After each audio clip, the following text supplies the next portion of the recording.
एक बार एक आलसी व्यक्ति ने गौतम बुद्ध से कहा, मुनिवर मुझे बहुत आलस्य होता है, जिसके कारण मैं अपने जीवन में जो करना चाहता हूँ वह नहीं कर पाता, इसलिए मुझे कोई रास्ता बताएं। बुद्ध ने उस व्यक्ति से पूछा, क्या तुम मानते हो कि तुम्हें आलस्य है? तो उस व्यक्ति ने बुद्ध से कहा, हाँ मुनिवर, सिर्फ मैं ही नहीं बल्कि मेरे पूरे गाँव के लोग कहते हैं कि मैं आलसी हूँ। बुद्ध उस व्यक्ति से कहते हैं, लेकिन तुम्हारे पास कोई सबूत है क्या कि तुम आलसी हो? उस व्यक्ति ने हाँ में जवाब दिया। फिर गौतम बुद्ध उस व्यक्ति से पूछते हैं, तुम्हारे पास इसका कोई प्रमाण है क्या? व्यक्ति बोलता है, मुनिवर मुझे पता है कि व्यायाम मेरे स्वास्थ्य के लिए अच्छा है, लेकिन मैं व्यायाम भी नहीं कर सकता क्योंकि मेरा आलस्य मुझे सुबह जल्दी उठने नहीं देता। गौतम बुद्ध कहते हैं, अरे तुम ऐसे आलस्य से परेशान हो? व्यक्ति ने कहा, हाँ मुनिवर। बुद्ध ने कहा, लेकिन क्या तुम जानते हो कि आलस्य क्या है? उस व्यक्ति ने कहा, मुझे नहीं पता कि आलस्य क्या होता है, लेकिन जो कुछ भी है यह बहुत बुरा है। बुद्ध ने कहा, सबसे पहले तुम्हें यह समझना चाहिए कि मनुष्य के भीतर जो कुछ भी स्वाभाविक रूप से है इसका कुछ उपयोग है, यह बुरा या अच्छा नहीं है। आलस्य एक भावना है, यह एक विचार है जिसे हम अनजाने में अपने द्वारा निर्मित करते हैं। उस व्यक्ति ने पूछा, लेकिन कैसे है मुनिवर?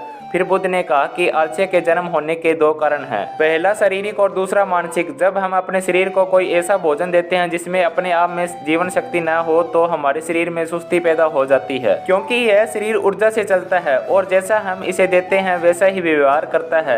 हमारे शरीर के अंदर आलस्य का दूसरा कारण गलत तरीके से बैठना, गलत तरीके से सोना और गलत तरीके से चलना है। हम कभी इस बात पर ध्यान नहीं देते कि हमारे बैठने, लेटने और सोने की स्थिति सही है या नहीं। अगर हम बुद्ध भिक्षुओं को देखें तो पाएंगे कि जब वे बैठते हैं तो उनकी रीढ़ की हड्डी सीधी होती है, जब वे सोते हैं तो उनके शरीर के किसी भी हिस्से में दबाव नहीं होता और जब वे चलते हैं तो उनके दोनों कदमों के बीच एक तालमेल होता है। शारीरिक स्तर पर आलस्य का तीसरा कारण सुबह जल्दी न उठना है। यह सुनकर वह व्यक्ति कहता है, हाँ मुनिवर, मैं सुबह जल्दी नहीं उठ पाता हूँ। यह सुनकर बुद्ध मुस्कुराते हैं और कहते हैं, तुम सुबह जल्दी उठ सकते हो जब तुम रात में सोने का सही समय निर्धारित करोगे तब। प्रत्येक व्यक्ति को अनुशासन का पालन करना होता है, क्योंकि अनुशासन हमारे जीवन में संतुलन लाता है। ज्यादातर लोग अनुशासन को बुरा मानते हैं क्योंकि उन्हें लगता है कि अनुशासन उन्हें बांधता है, जबकि सच यह है कि अनुशासन हमें बांधता नहीं है बल्कि मुक्त करता है। फिर वह व्यक्ति बुद्ध से पूछता है, लेकिन हमें यह कहाँ से शुरू करना चाहिए, जैसे कि ठीक से खाना, बैठना, लेटना, चलना या सुबह जल्दी उठना से? बुद्ध कहते हैं, अभी से शुरू करो। इस समय तुम जो भी कर रहे हो उसे ध्यान से करो। पहले तुम आलस्य को मन के स्तर पर समझ लो। वैसे तो अधिकांश स्थितियों में मन ही शरीर के कारण ही आलस्य पैदा करता है। मानसिक आलस्य का पहला कारण हमारी पुरानी गलत मान्यताएं हैं। हमें लगता है कि हम पिछली बार ऐसा नहीं कर पाए थे, इसलिए इस बार भी हम ऐसा नहीं कर पाएंगे। जब हम अपने आप को काबिल नहीं समझते तो आलस्य अपने आप ही हम पर हावी हो जाता है।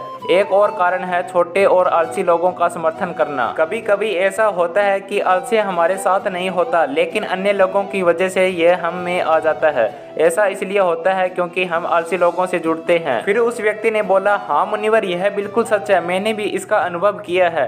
फिर बुद्ध ने कहा, तीसरा कारण मन की स्पष्टता का अभाव है। बुद्ध ने उस व्यक्ति से कहा, मान लो तुम जंगल में खो गए हो और शाम हो गई है और तुम नहीं जानते कि तुम्हारा घर किस दिशा में है, तो ऐसे में क्या तुम आलसी होकर लेट जाओगे या अपने घर की तलाश में निकलकर रास्ता ढूंढोगे? उस व्यक्ति ने कहा, मैं घर की तलाश में निकलूंगा। तभी बुद्ध ने कहा, बहुत कोशिश करने के बाद भी अगर घर का रास्ता नहीं मिला तो क्या करोगे? व्यक्ति ने कहा, मैं फिर भी ढूंढता रहूंगा क्योंकि मेरे पास कोई दूसरा विकल्प नहीं होगा। फिर गौतम बुद्ध ने कहा, आलस्य मनुष्य को तभी पकड़ता है जब उसके पास अनेक विकल्प हो। अगर किसी के पास एक ही विकल्प है तो उसका दिमाग पूरी तरह से खाली रहेगा। यदि तुम व्यायाम करने में सक्षम नहीं हो तो यह तुम्हारे मन की स्पष्टता की कमी के कारण है। तुम भविष्य में होने वाली बीमारियों को नहीं देख पाओगे, तुम उन बीमारियों के कारण होने वाले दर्द को महसूस नहीं कर सकते। आगे गौतम बुद्ध ने कहा, आलस्य का चौथा कारण यह है कि किसी भी कार्य को करने का कोई कारण नहीं होता।